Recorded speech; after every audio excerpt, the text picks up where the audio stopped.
Hello students, today's class for class 9th chapter 8 कर रहे हैं हम चतुर्भुज। और आज जो हम करेंगे वो करेंगे क्वेश्चन नंबर 11। ठीक है जी। इस क्वेश्चन को करने से पहले मैं आपको एक थ्योरम बताना चाहती हूँ। थ्योरम में आपके सिलेबस में चाहे वो सीबीएसई हो चाहे वो हरियाणा हो, प्रूफ नहीं है। ठीक है, सिर्फ स्टेटमेंट है और आपकी बुक में दे रखी है। वो आपकी बुक में है ये थ्योरम। जो ये थ्योरम का नाम है आपकी बुक में क्वेश्चन 8.7 8.3 इनफैक्ट। ठीक है, क्या है थ्योरम बताते हैं।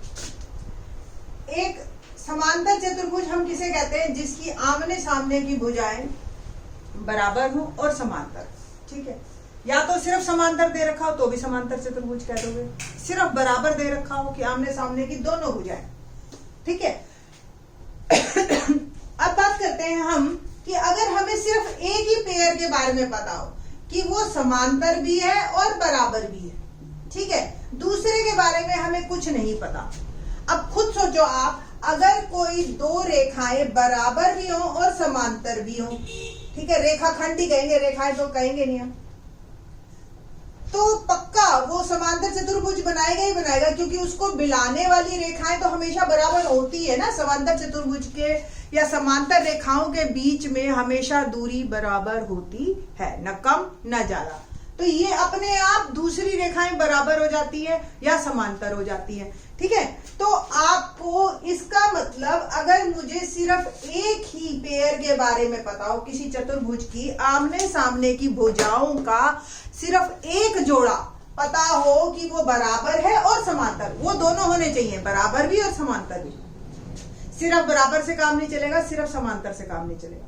ठीक है, तो अगर एक ही जोड़ा बराबर और समांतर है तो हम उसे समांतर चतुर्भुज कह सकते हैं। बस इसका यूज होगा हमारी इस क्वेश्चन में। देखने में यही क्वेश्चन 11 बहुत मुश्किल लगता है, बट बहुत बहुत बहुत आसान है।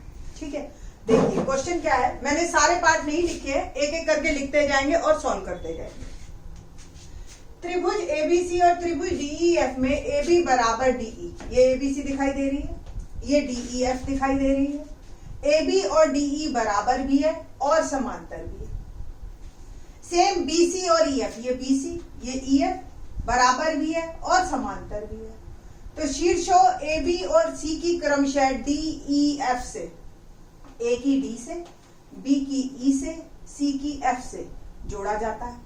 तो पहला प्रश्न ये है हमारा, दर्शाइए ABCD एक समांतर चतुर्भुज है। ठीक है जी, तो पहले दिया है और सिद्ध करने में लिख देते हैं हम। बस ये सारा ही आपका दिया है में आ जाएगा।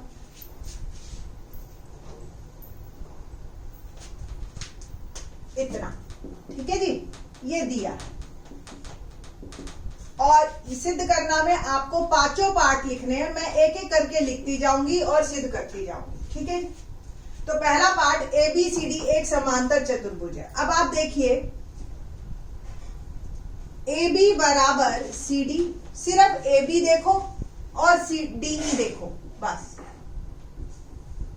AB और DE। तो AB और DE बराबर भी हैं और समांतर भी है। ठीक है जी, तो आपने लिखना है ABED एक समांतर चतुर्भुज है, बस सीधा। क्यों, रीजन इसका क्या है ये आप ब्रैकेट में लिख देंगे, क्योंकि यदि किसी चतुर्भुज के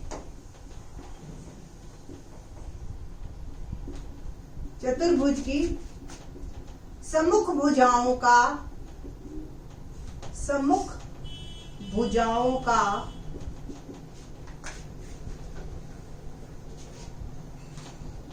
एक युग्म बराबर तथा समांतर हो, दोनों चीजें होनी चाहिए, तो वह समांतर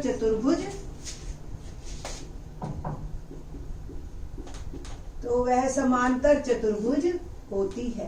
एक्चुअली ये लाइन दो बार यूज होगी आपकी, आपने सिर्फ क्वेश्चन में एक ही बार लिखनी है, दूसरी बार ऑटोमेटिकली वो गिनी जाएगी। ठीक है जी, तो ये पहला पार्ट हमारा प्रूव हो गया। ठीक है जी। सेकंड पार्ट में सेम कहता है BEFC, BEFC। ठीक है, बट इससे पहले मैं जो है एक बात और आपको यहाँ पे लिख दूं कि अगर ये देखो हमें जो दे रखा था सिर्फ ये बराबर और समांतर, ठीक है, अब ये हमने सिद्ध कर दी कि ये समांतर चतुर्भुज है। अगर ये समांतर चतुर्भुज है तो बाकी दो भुजाएं भी जो दूसरी युग्म है वो अपने आप AD समांतर BE हो गया और AD बराबर BE, ये बात भी तो साथ में ही गिनी जाएगी।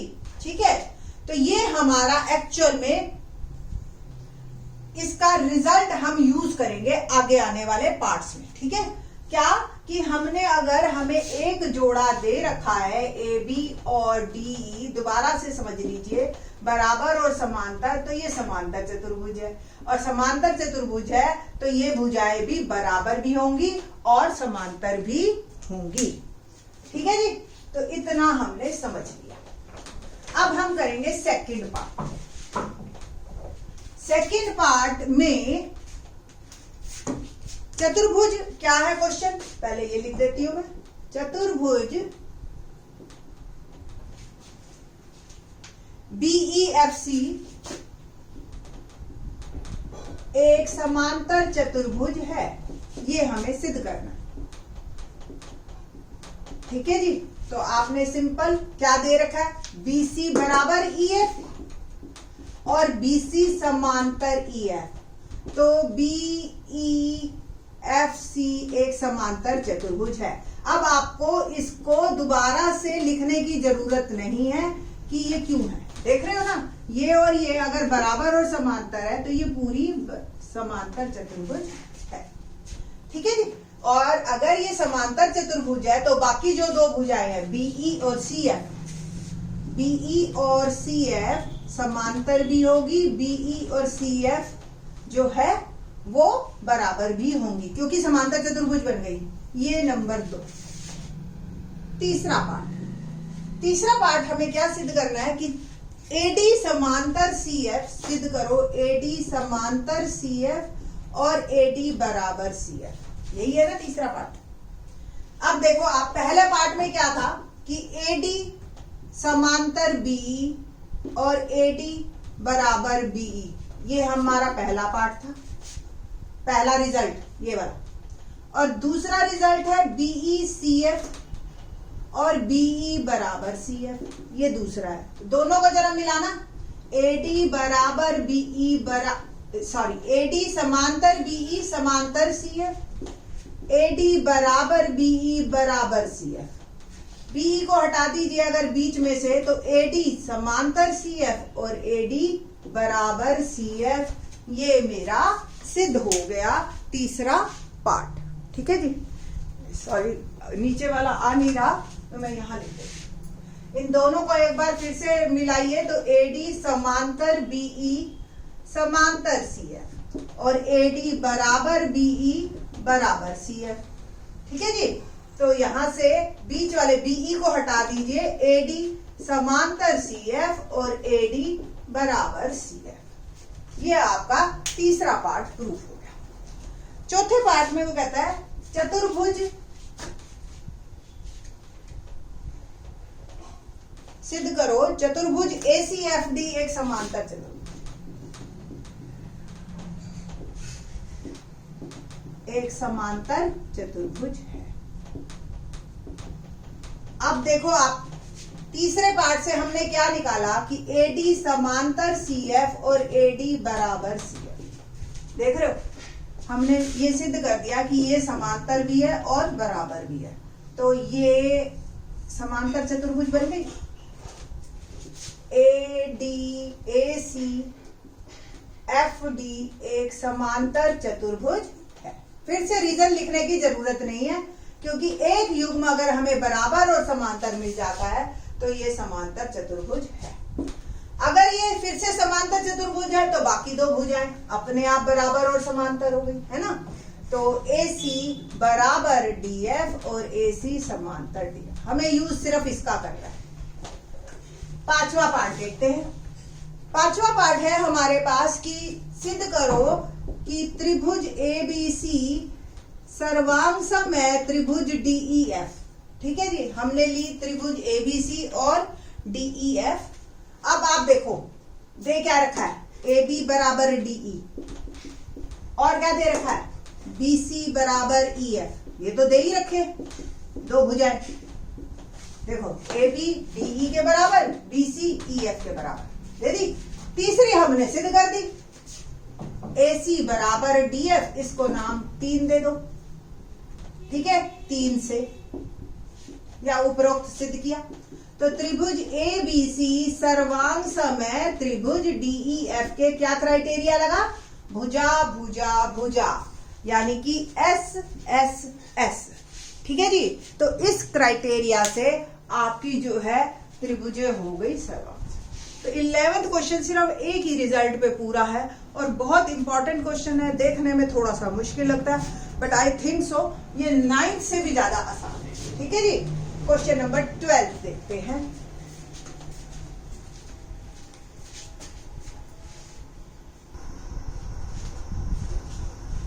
ट्वेल्थ क्वेश्चन देखते हैं। ABCD एक समलंब है। समलंब किसे कहते हैं, जिसकी दो भुजाएं समांतर हो और दो असमांतर हो, यानी कि समांतर नहीं हो।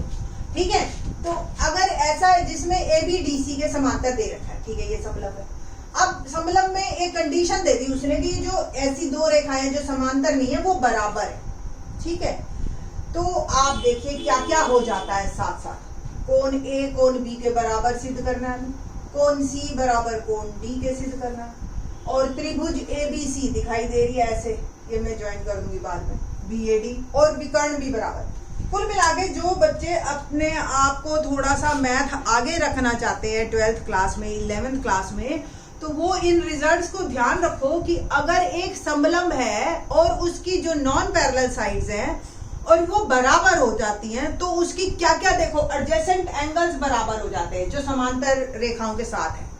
AB के बराबर, ये नहीं, ये वाले नहीं, ये वाले बस, और दोनों डायगोनल्स बराबर हो जाते हैं, और जो दो ट्रायंगल्स बनती है वो भी कॉन्ग्रुएंट बनती हैं। तो ये सारे रिजल्ट्स जो बच्चा ध्यान रख लेता है ना, उसकी ज्योमेट्री अच्छी होती चली जाती है। ठीक है, तो छोटी छोटी बातें हैं, मतलब ऐसा नहीं है कि आपको बैठ के कॉपी में लिखना है, नोट्स बनाने हैं और फिर उसको रटना है, ऐसा कुछ नहीं है। सिर्फ और सिर्फ जब आप काम करो सोच समझ के, प्रेजेंस ऑफ माइंड के साथ करो, ये नहीं कि दिमाग तो कहीं गानों में लगा हुआ है और आप कर रहे हो। ठीक है जी, लेट्स स्टार्ट क्वेश्चन नंबर 12। तो पहला ABCD एक समलंब है जिसमें AB समांतर DC। इसमें आपको ये दिया है, बस इतना ही आप सारा लिख देना, यही दिया है, क्योंकि समलंब के लिए भी कोई सिंबल नहीं है हमारे पास। ठीक है जी, तो ये कॉमा लग जाएगा और तो आएगा ही आएगा, और ये हट जाएगा। ये सिद्ध करना में आपका आ गया सारा। ठीक है जी, इसमें एक रचना करनी पड़ेगी इसको सिद्ध करने के लिए हमें। क्या C से CE एक समांतर रेखा AD के खींची, या DA के समांतर रेखा खींची, जो कि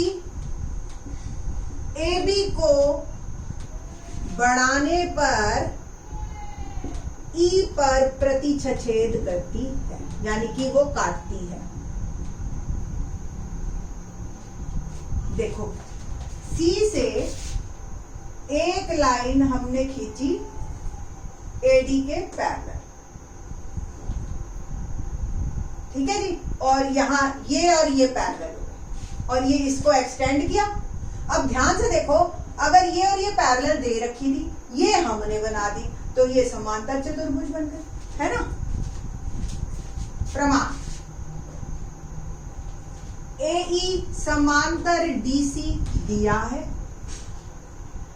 DA समांतर CE रचना से, तो ADCE एक समांतर चतुर्भुज है, और अगर ये समांतर चतुर्भुज है तो आमने सामने की भुजाएं भी बराबर होंगी, है ना। तो AD बराबर CE। अब AD CE के बराबर है और AD BC के भी बराबर है, दिया है,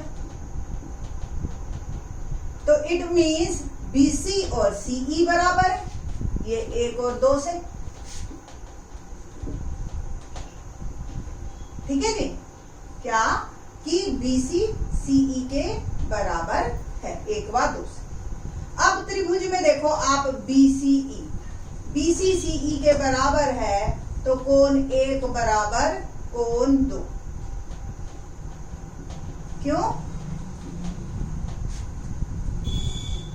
समद्विबाहु त्रिभुज के सम्मुख कोण समान होते हैं, है ना।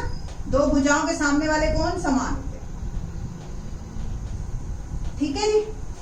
अब 1 बराबर 2 हो गया सिद्ध ना।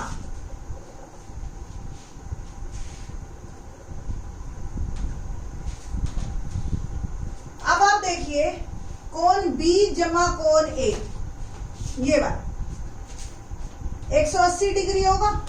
रीजन रैखिक युग्म। कोण A जमा कोण 2 180 डिग्री होगा, क्योंकि DA समांतर CE, तो ये एक साइड के बने हुए कोणों का जोड़ 180 होता है। त्रियक रेखा के एक ओर बने कोणों का योग 180 डिग्री होता है। ठीक है जी। B जमा 1 बराबर A जमा 2, क्योंकि दोनों 180 के बराबर कर सकते हैं। 1 और 2 बराबर है, आता है कोण B बराबर कोण A। ये पहला पार्ट मेरा प्रूव हो गया कि कोण B बराबर कोण A। ठीक है जी ना। नेक्स्ट C बराबर D के लिए देखो जी, कोण D बराबर कोण 2, क्यों? रीजन चतुर्भुज समांतर चतुर्भुज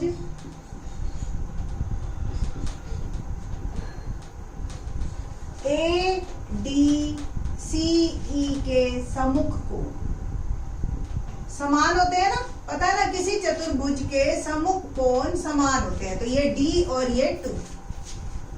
और बताओ C बराबर 1, क्यों? DC समांतर AE और BC त्रियक रेखा, तो क्या बना? एकांतर कोण। देखो ध्यान से, अगर ये और ये रेखा आपकी समांतर है, ये त्रियक है, तो ये और ये भी बराबर है ना। ये C है और ये 1 है। ठीक है जी। 1 और 2 हमने अभी बराबर सिद्ध किया ही था यहाँ पे, तो 1 C के बराबर और 2 D के बराबर। ये हो गया हमारा दूसरा पार्ट। ठीक है जी। तीसरा पार्ट करते हैं प्रूव हम। त्रिभुज ABC और त्रिभुज BAD। अब ABC आपको पहले दिखाते हैं, ये ABC और ये BAD। ठीक है जी। ABC में कोण B और BAD में कोण A बराबर है, एक पार्ट से, है ना। प्रश्न उत्तर 1 से पहला पार्ट जो हमारा था, BA के बराबर। AB दोनों में उभयनिष्ठ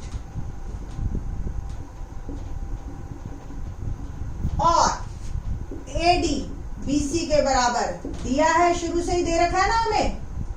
तो त्रिभुज ABC सर्वांग सम है त्रिभुज BAD के कारण SAS। देखो दो भुजाएं और उनके बीच का कोण, दो भुजाएं और उनके बीच का कोण। ठीक है जी। तो भुजा कोण भुजा, और यहां से आप लिख सकते हो BD बराबर AC। विकर्ण लिख लो चाहे साथ में, CPCD है ना। सर्वांग सम त्रिभुजों की संगत भुजाएं। ठीक है जी, तो ये आपका सिद्ध हो गया विकर्ण AC बराबर विकर्ण BD। तो क्वेश्चन 12 थोड़ा सा मैं मानती हूं कि अच्छा है, इंपॉर्टेंट है, रिजल्ट वाइज भी इंपॉर्टेंट है, थोड़ा सा टफ भी है, बट 11th बहुत आसान था। ठीक है जी, तो ये 2 क्वेश्चन आपके आज कंप्लीट होते हैं और एक्सरसाइज 8.1 कंप्लीट होती है। आप अच्छी तरह से इसको समझिए, करिए और अपने टेस्ट दीजिए। थैंक्स।